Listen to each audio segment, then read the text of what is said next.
बातमी आपल्या हक्काची। वंदनीय हिंदू हृदय सम्राट शिवसेना प्रमुख बाळासाहेब ठाकरे यांच्या आशीर्वादाने आणि शिवसेना मुख्य नेते श्री एकनाथ शिंदे मुख्यमंत्री महाराष्ट्र राज्य यांच्या आदेशानुसार सांगोला तालुक्याचे लाडके आमदार माननीय शहाजी बापू पाटील यांचे खंदे समर्थक माननीय श्री ज्ञानेश्वर माऊली तेली यांची शिवसेना पक्षाच्या सांगोला शहर प्रमुखपदी नियुक्ती करण्यात आली आहे। सदर नियुक्तीपत्र आमदार शहाजी बापू पाटील यांच्या हस्ते देण्यात आले। तसेच सांगोला शहरातील शिवसेना पक्षाच्या शहर संघटकपदी माननीय श्री आनंदाभाऊ माने यांची निवड करण्यात आली।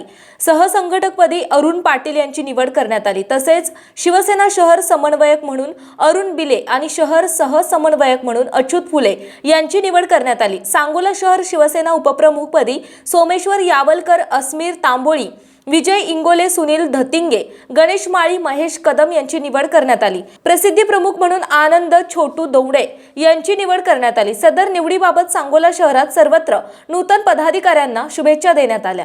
यावेळी सांगोला तालुक्यातील पदाधिकारी कार्यकर्ते मोठ्या संख्येने उपस्थित होते। या कार्यक्रमावेळी बोलताना ज्ञानेश्वर माऊली तेली म्हणाले की आमदार शहाजी बापू पाटील यांनी माझ्यासारख्या कार्यकर्त्याला दिलेल्या संधीचं आणि जबाबदारीचं सोनं करून दाखवेन। तसेच सांगोला शहरातील शिवसेना पक्ष वाढवण्यासाठी मोठ्या ताकदीने प्रयत्न करणार आहे।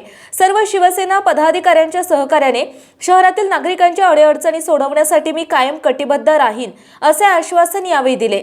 सोलापूर जिल्ह्यातील तसेच सांगोला तालुक्यातील महत्त्वाच्या आणि ताज्या बातम्या पाहण्यासाठी आजच आमच्या पंचनामा लाईव्ह न्यूज चॅनलला YouTube वर सबस्क्राइब करा आणि बेल आयकॉन प्रेस करा।